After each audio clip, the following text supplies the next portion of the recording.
Olá, estamos chegando para mais um estudo aqui no canal Minuto Missionário. Sou Paulo Eduardo, muito feliz, agradecido a Deus pela oportunidade que Ele nos dá de juntos podermos estudar a Palavra de Deus. Esses dias nós estamos estudando a carta que Paulo escreve a Filemon. Estamos indo versículo por versículo, fazendo umas análises, trazendo o contexto histórico e colocando aplicações nas nossas vidas. Hoje eu quero pensar um pouquinho sobre a posição do apóstolo Paulo de forma humilde. Alguém já disse que você nunca é tão grande do que quando você está se humilhando. Quando você se coloca numa posição humilde, é aí verdadeiramente que a sua grandeza se apresenta. Então já fica aqui uma dica, né? Não queira se exaltar, se coloque de forma humilde e deixe que as circunstâncias mostrem a sua grandeza. O apóstolo Paulo, ele tinha essa característica. Nós vemos ele não se exaltava, ele sabia se posicionar. Tanto é que o primeiro versículo dessa carta, Paulo se apresenta assim, versículo 1 da carta que ele escreve a Filemon. Paulo, prisioneiro de Cristo Jesus. Paulo, ele não sai aqui dando carteiradas, né? Paulo não sai aqui se apresentando como apóstolo. Poderia? Sim, poderia. Mas ele vai se colocar de forma humilde. Ele se apresenta como escravo. Quantas pessoas hoje não gostam de colocar as suas posições? Gostam de ser chamados pelos seus nomes que caracterizam as suas posições e ficam ofendidos se não lhes chamarem dessa forma. Carregam seus títulos, muitas vezes títulos eclesiásticos, como se fossem algo que fizessem parte do seu nome. E eu leio o apóstolo Paulo aqui se colocando como escravo de Cristo Jesus. Que lição, não é verdade? Nós precisamos aprender isso. Quem nós somos? Qual o nosso relacionamento com Deus?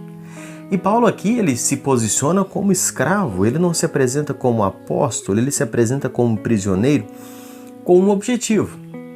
Paulo estava escrevendo essa carta, e você que já leu essa carta sabe, com o objetivo de interceder em favor de um escravo.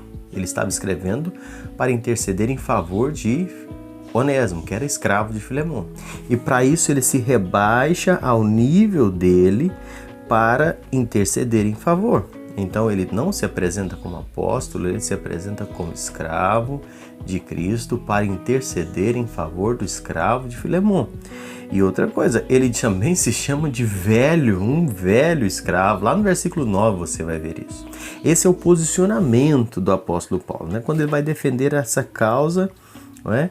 De alguém que, se você observar, e nós já falamos isso aqui no outro vídeo, nessa época o escravo não tinha nenhum valor, não é? Nessa época o escravo ele era um objeto do seu dono, não é? Ele não valia nada.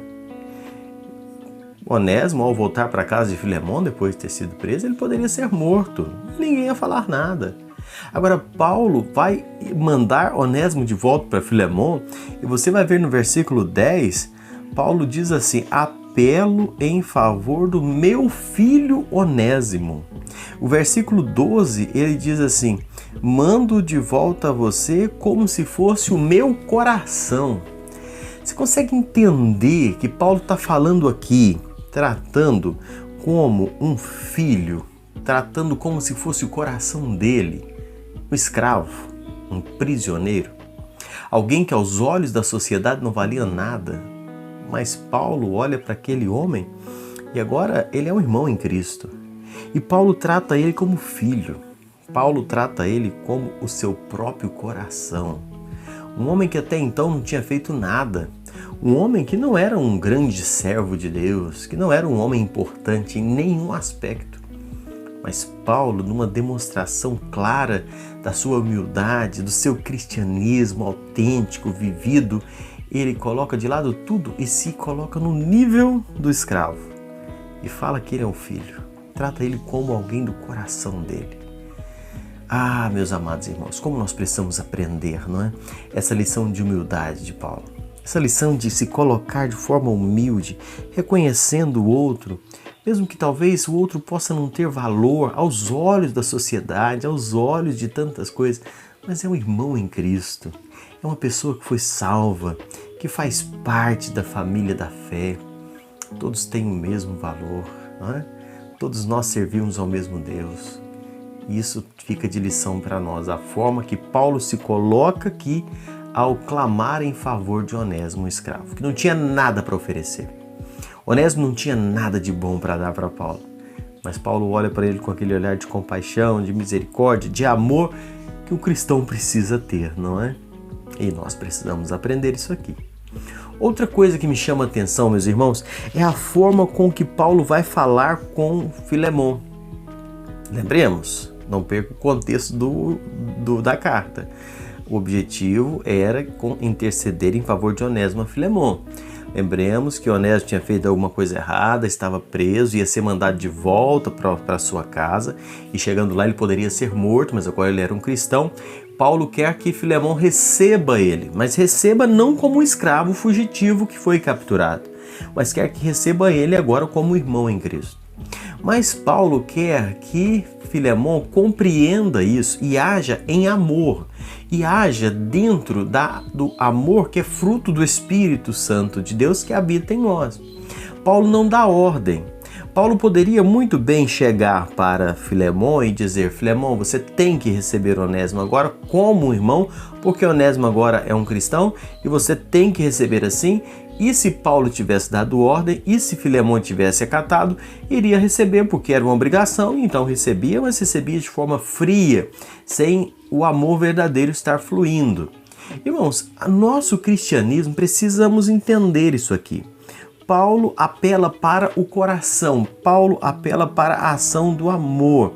Olha o versículo 8. Por isso mesmo, tendo em Cristo plena liberdade para mandar você cumprir o seu dever, prefiro fazer um apelo com base no amor.